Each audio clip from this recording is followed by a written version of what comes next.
Hi friends, जय श्री कृष्ण।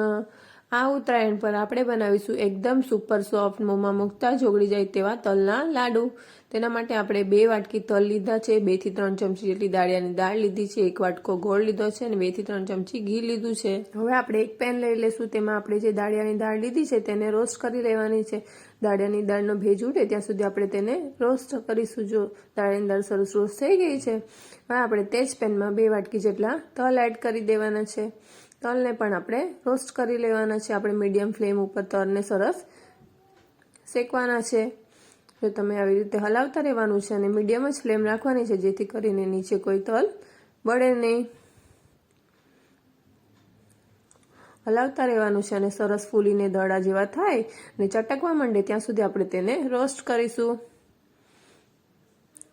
તલની ચીક્કી તો તમે ઘણીવાર બનાવતા જ હશો, પણ જો આ રીતના સુપર સોફ્ટ તલના લાડુ ક્યારેય ટ્રાય ન કર્યા હોય તો એકવાર જરૂરથી ટ્રાય કરજો। તમને વારંવાર આ લાડુ બનાવવાનું મન થશે। આ ઉત્તરાયણ પર આ લાડુ જરૂરથી ટ્રાય કરજો। જો સરસ કલર પણ ચેન્જ થઈ ગયો છે અને સરસ રોસ્ટ પણ થઈ ગયા છે। આટલા તલને રોસ્ટ કરતા તમને લગભગ 5 થી 7 મિનિટનો સમય લાગી જશે। તલ સરસ રોસ્ટ થઈ જાય પછી આપણે તેને એક મોટી થાળીમાં કાઢી લેવાના છે અને ઠંડા થવા દેવાના છે।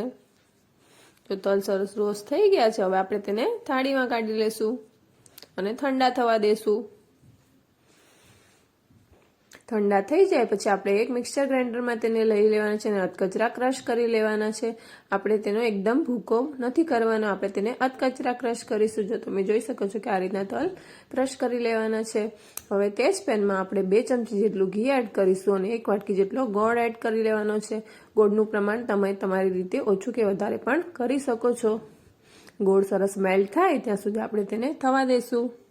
આપણે એકદમ સ્લો ફ્લેમ ઉપર જ તેને મેલ્ટ કરવાનો છે। જ્યારે તે પ્રેસ કરતું જવાનું છે અને ગોળને સરસ મેલ્ટ થવા દેવાનો છે। ગેસની ફ્લેમ આપણે હાઈ કરવાની નથી।